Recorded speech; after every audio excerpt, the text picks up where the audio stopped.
Hey, it's been a little bit. I am back. I just wanted to kind of give an update as to what's going on, and hopefully you guys can hear me because my air conditioning is going. It's about like 1,000 degrees outside right now. Out. And I should have put my thumb brace on. I did not.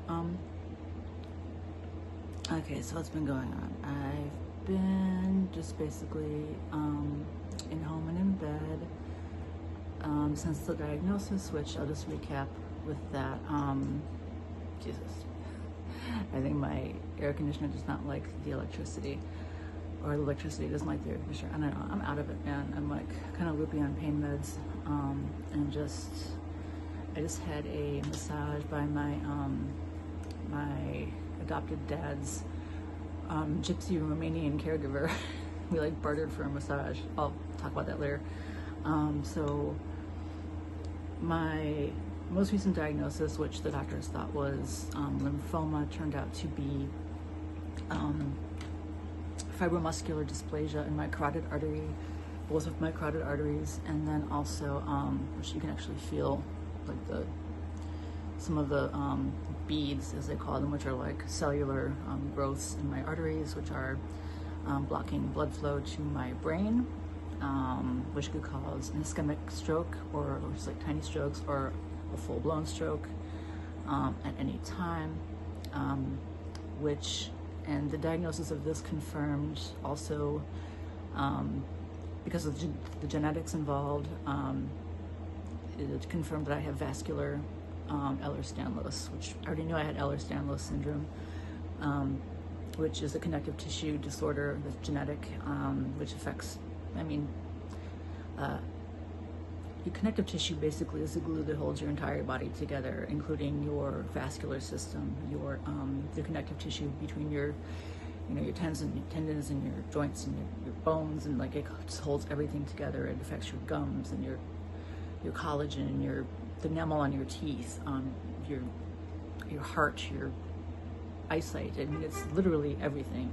Your skin. It's all the things. So you have faulty collagen and connective tissue. It's just everything is affected. So I was one of those kids, like when I was little, I can do stuff like this, and I can't do it anymore because it hurts too much. But I can bend everything back to here, and I can bend everything backwards, and my joints go the wrong way, as you can see. I try not to do that too much anymore because it causes me way too much pain.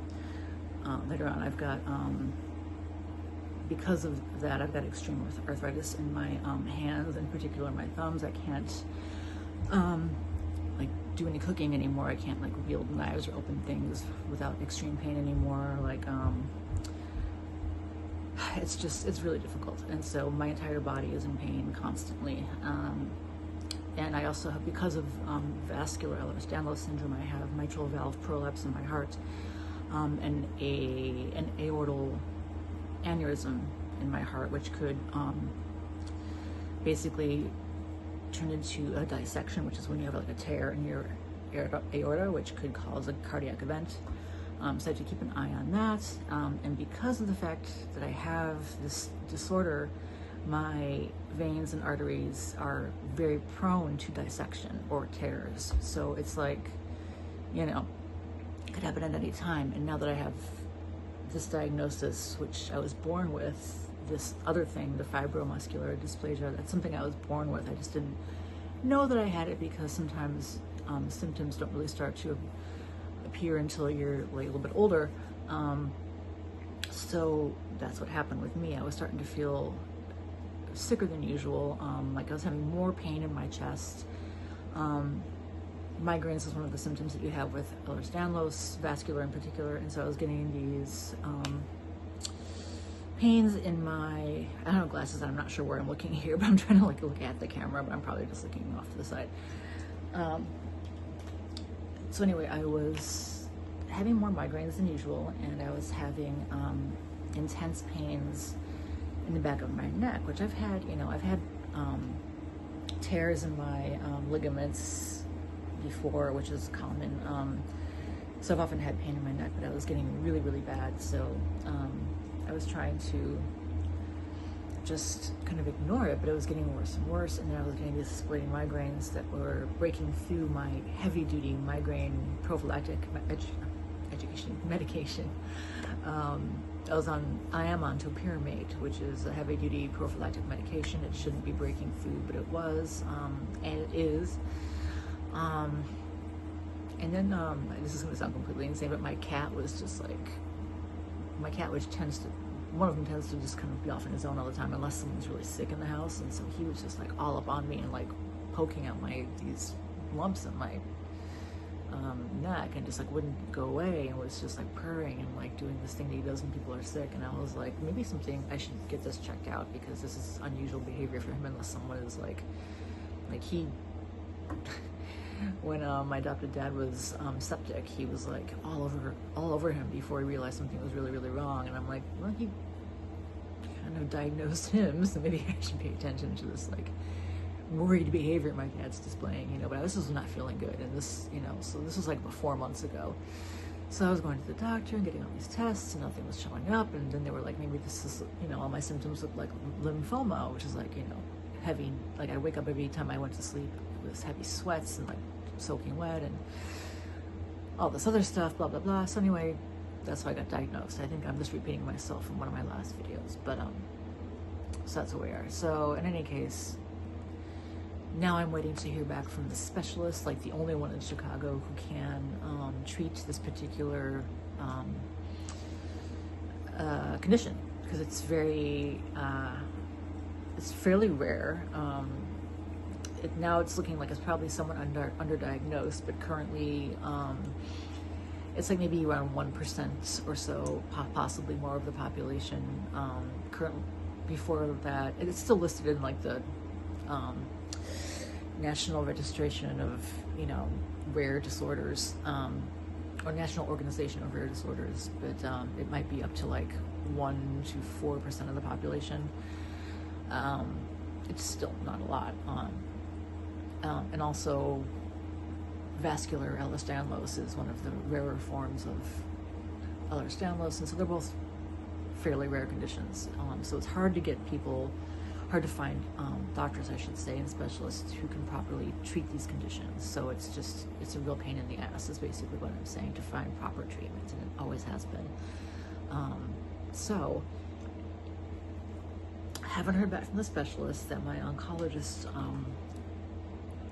referred me to. They were supposed to call, they haven't. So I've just been really, really not well lately. I've been in a lot of pain. I've just been like sleeping a lot. So I'm just going to like bite the bullet and give them a call. Like try to just get myself up in the morning and give them a call, and have to set up an appointment, and hopefully they'll take my insurance, before shit possibly hits the fan with national health care, people with Medicaid. So yeah, that's kind of where I'm at.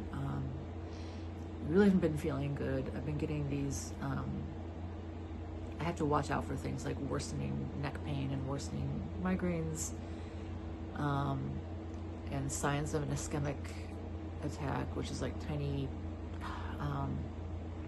strokes, is like sharp pains in the eye, worsening chest pain and tachycardia, which, you know, I'm used to those things happening. Those happen to me frequently, but I had a really bad one yesterday, and like I'm always kind of you know, wavering as to whether or not I should be going to the hospital or not, and like I don't want to be wasting time. And on the other hand, it's like, well, what if this is something serious? And it's just, you know, it's tiring and frustrating trying to figure out, is this emergency room worthy or isn't it? You know, it's just because usually by the next morning, like, it's pretty resolved. And, you know, my grandmother had the same thing going on, where like it turned out that she had like a series of little mini strokes, and that she had just kind of like powered through. And, you know, they're the same kind of similar pain symptoms that I have. And then she went to the doctor for something else, or the ER for something else. I guess it got worse, if I recall. And they're like, oh, you just had like a mini stroke, and why didn't you come in? But it's like, how do you know? You know, and then if you go in and it's really not anything, you're there for hours and hours. And, you know, when you're in as much pain as I am, and you're laying there, and it's just, it's tedious, and then they may not give you the right pain medication. And, you know, with Ehlers Danlos, there's certain kinds that do work and certain kinds that don't work. And, you know, you tend to need extra, you need more because you don't process it the same way. And it's just like, and if they don't give you anything, you're like in so much pain. And like, I need regular pain medicine. So it's just, and then they think you're a drug seeker because fucking opioid epidemic, you know. It's just like, it took me so long to get a prescription for opioids, and if I'm gonna have to lay there with no pain medicine, it's gonna be torture. So, and then they're poking around at you, and none of them know what, none of these doctors know what my illnesses are or my conditions are. So I have to sit there and like explain for 20 minutes and like show them shit online, and they're like, if they're like most doctors, they have an attitude because they're like, they don't know anything, they don't know something, and it's like, oh my god. So I mean, honestly, it depends on where you go, but you know, around here, if I was to call an ambulance, it would be going to the hospital that mainly deals with psych patients, and so their expertise is certainly not with people like me. So it's just, it's so frustrating, and my pain has been getting worse, and my mobility is a lot worse, and I've barely gone out at all, which, you know, I'm a fairly self-sufficient person. I don't need a lot of social contact, put it that way, which is fine. But you know, even I get stir crazy sometimes. But you know, I just realized I haven't been out to do anything even remotely social like since I went to one birthday party at which I was really sick, and I spent most of the time with the two kids that I knew that I helped raise, because I was their nanny for a while, a long time actually. I spent time with them mainly because kids are far superior generally to adults. You know, they're a lot more honest and easy to be with, right? You know, like these teenage kids. But in any case, preteen and teen kid. So I spent time with them more than the adults because I knew like 3 of the adults there. You know, and that was exhausting, and I was sick. I was in a lot of pain. And for some reason it was just awkward anyway. I don't know. It was just probably just me, but I don't know. But that was like the only real social contact I had in the last probably, God, at least 7 months, you know. I've been in bed other than that, you know, and lately I'm in too much pain to even, like, my canes don't even get me where I need to go in terms of, like, my mobility. So now my doctor's been talking about a wheelchair for a long time, like, as an ambulatory wheelchair user, I could get one. But my insurance would take a million years, and they probably wouldn't approve because they're more expensive. A powered wheelchair, which I would need because my hands are useless. And you know, the pain that I'm in, my whole body pain, like I couldn't use a manual wheelchair. There's no way. So now I have to think about doing like a GoFundMe for getting a powered wheelchair so I can actually get outside, and like I live near a beach, and like I don't know, at least go to the beach and like enjoy the weather, get out in the sun, go read a book, you know, something, just get out of the house and get air.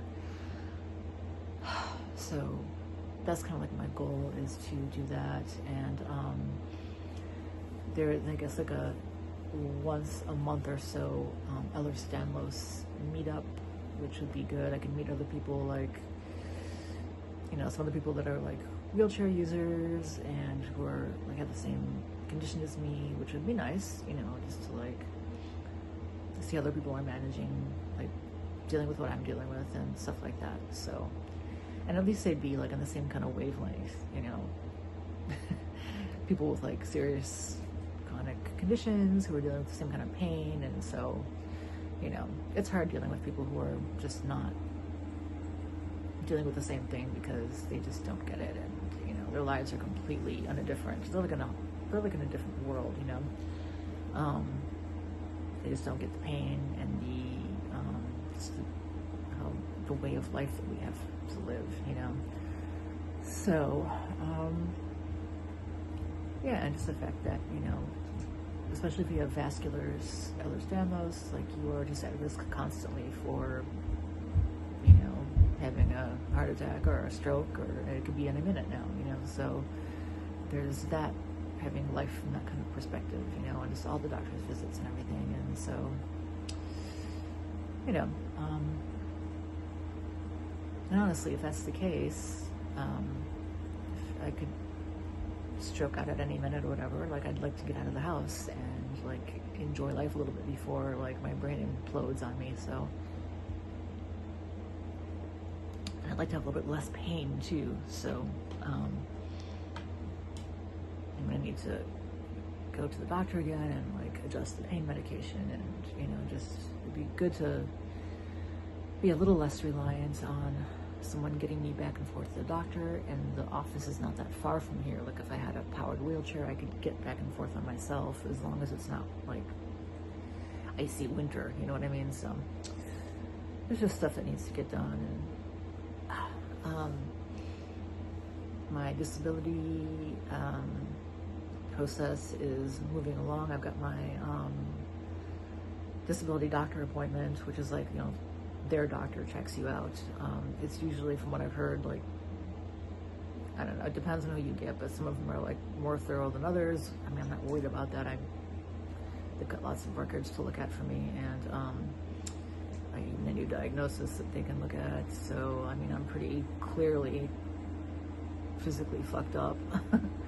And then there's like, you know, I've got mental illness stuff going on too, diagnosed. I mean, I don't present that way clearly, but I'm medicated, so.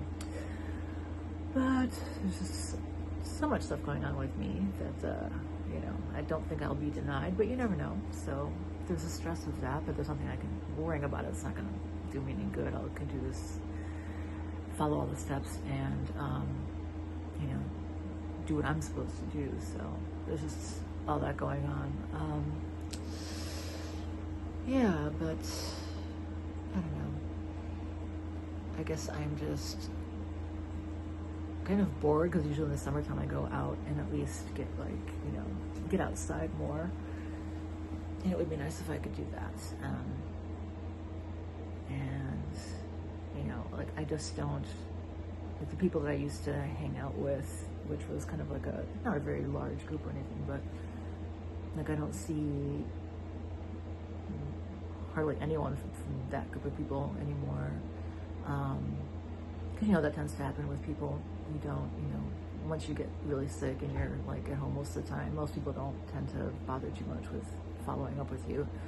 So yeah, I'm just kind of like fairly isolated here, and it would be nice just to at least have some sort of social interaction with real people when I have the inclination to do so, you know, so that would be nice. But, you know, people who are on the same wavelength as me, like people who are disabled and chronically ill and all that kind of thing, that sort of connection would be far superior to people who like are gonna just like bounce on you when you are sick. So like, I'm done with people like that. So, because it's just annoying, you know, people are disappointing enough as it is. So, yeah. Other than that, what's going on? I haven't had any, like, I've just been seeing my psychiatrist as usual. I always do that. The depression has been just not, oddly enough, I haven't had really time to be depressed. I've just been sort of my usual, like, I don't know, baseline of whatever, you know. Excuse me, I've been like whatever, but you know, it's more concentrating on my physical problems. There's just been a lot of physical pain, like intense physical pain. So I'm just trying to work with that. Yeah, I don't know, I feel like I had more to say, but oh yeah, the gypsy, Romanian gypsy caregiver who was here today. So like, she's here to see my adopted dad, but we were talking, like, she's from Romania, my family's from Lithuania, and so, but I was in Romania, and we lived right by the gypsy village, and my grandmother was always really friendly with the gypsies in our neighborhood, so I like understand their culture pretty well, and so we were getting along fine, and she reminded me of being in Romania so much.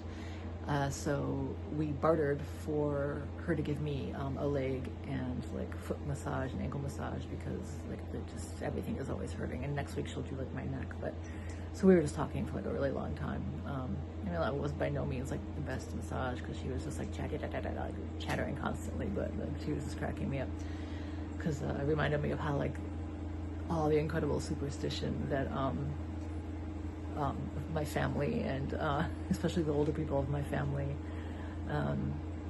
because they were first generation, and she's first generation Baltic, and I was just like listening to her and remembering all this stuff, and I was like, oh yeah. So I was just like able to talk to her on that level, and it was kind of, so I was just like kind of playing along with it, because I remember all that stuff, and it's just like, yeah, this is what I grew up with, and you know, vampires and tarot cards and spirits and witches and all this stuff that like she very firmly believes in, and I can totally talk to her on her level with, and like all her little jewels, her magic jewels that she has, and shiny little trinkets, and these crazy people that she knows. It's like a circus, a carnival, I should say, not a circus. It's like a carnival, but that's what it's like. I remember like life being kind of like an insane carnival, with knowing my family and having the gypsies nearby, and oh my god, yeah. So that was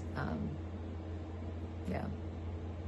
And by the way, she calls herself a gypsy, so don't like jump on me about some kind of fucking snowflakey bullshit.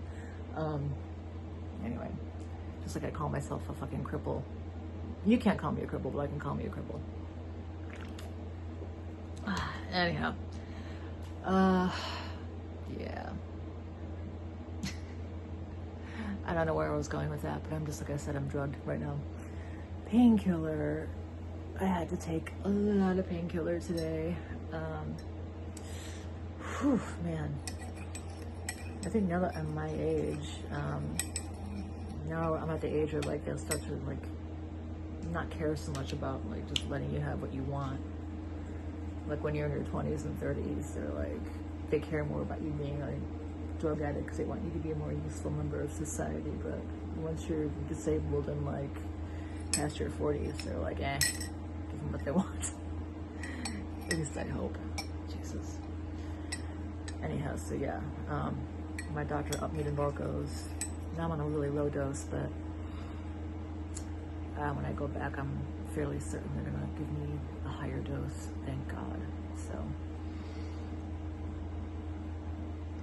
cause oh my God, like I can't even walk across the apartment without one of my canes, and it's ridiculous.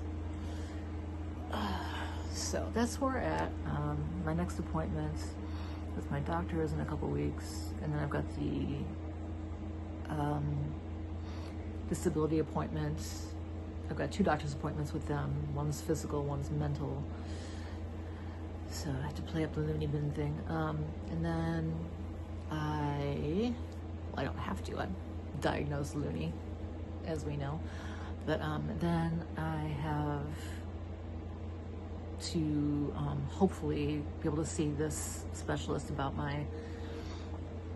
he's like a cardiovascular neurologist, neurosurgeon or something like that. And then we'll see if I'm gonna have to put like either a stent or I forgot what they're called, but they put like a tiny little balloon in your artery, carotid artery. And then about the ones that are clearly little blockages, little beads back here, that it's causing the pain in my arms. So yeah, I've just been literally laying in bed, getting up to, you know, play with the cats a little bit here and there, but I'm just dizzy all the time. Like if I stand up, I'm so dizzy. and nauseous constantly. So that's more than usual. So they're gonna have to see. It's most likely just the blockages affecting blood flow to my brain or something horrific like that. So yeah, I've just been writing in my blog, and trying to stay off too much social media because I end up just like provoking people and getting them into like arguments and stuff like that, and then I just leave just because I'm bored. I only do that occasionally, but still, it can be kind of fun. People get so emotional and it's fun to watch. But yeah, that's the I guess that's the psychopath in me. Nothing worse than a disabled psychopath with nothing to do to amuse herself. But anyway, so I'm gonna watch something. Oh, I've been watching this show called oh my god, what the hell is it called? Now of course I can't remember what it is, and I can't look on my phone for it because the phone is here. What is it? It's some show about, it's really, really good. That's why I'm trying to look it up in case you guys haven't seen it. It is, what the hell is this? My window's not working. Well, that's not useful. Here we go. Duster. It's called Duster. And it like takes place in the 1970s. It's about this guy who's like a driver for organized crime. And I love anything 70s based. So like the music is just right on, spot on, you know, and it's like, it reminds me of being a little kid in the 70s, you know. So it's just really fun. And I can't remember the guy's name, but if you guys watched, oh my god, this is what medication does to you, like painkillers and all this medication that I'm on. It's what the hell was that show's name that went on for like 7,000 episodes, where they're stranded on this island and it ends up that they're all dead in the end anyway. It was a plane crash, and the guy was like this hot blonde dude with long hair. What was it called? It wasn't Survivor, it was whatever. Anyway, but so there's this like hot blonde actor, like more like my age, and he plays the driver, and yeah, he's driving a Duster, obviously. But anything like in the 70s, anything that takes place in the 70s, I will watch the shit out of that. So that's my latest series that I'm watching. So if you are watching this and you can suggest any series for me to watch, because my attention span is that of a goldfish in a bowl. It's like, I swear to God, if I watched something last year and it's been a year, I will not remember the plot. And I rewatch it again, I'll be like, oh, that was good. And someone will be like, we watched that already, don't you remember? Like my old roommate. And I'm like, no. I vaguely remember like the actors and the title. Hey kitty, hey miss. Hey missy. It's my little Esmeralda. Anyway, so ow. Alright, I should probably stop talking because I'm just wittering on at this point. But yeah, so that's what's going on. If any of you can relate to this being bedbound and disabled and are just like not interested in being someone's inspiration porn and all that shit, leave a comment down below and recommend me something to watch or read. I'm currently reading Carrie Fisher's Princess Diaries, and I'm also reading Bastard Out of Carolina by Dorothy Allison, which is fantastic and very depressing. So if you're easily triggered by sexual abuse or don't want to be depressed, don't read it, but it's fantastic. So yeah, and read my blog if you want to. It is psychomoxie@wordpress.com, and I'll talk to you guys later. Bye.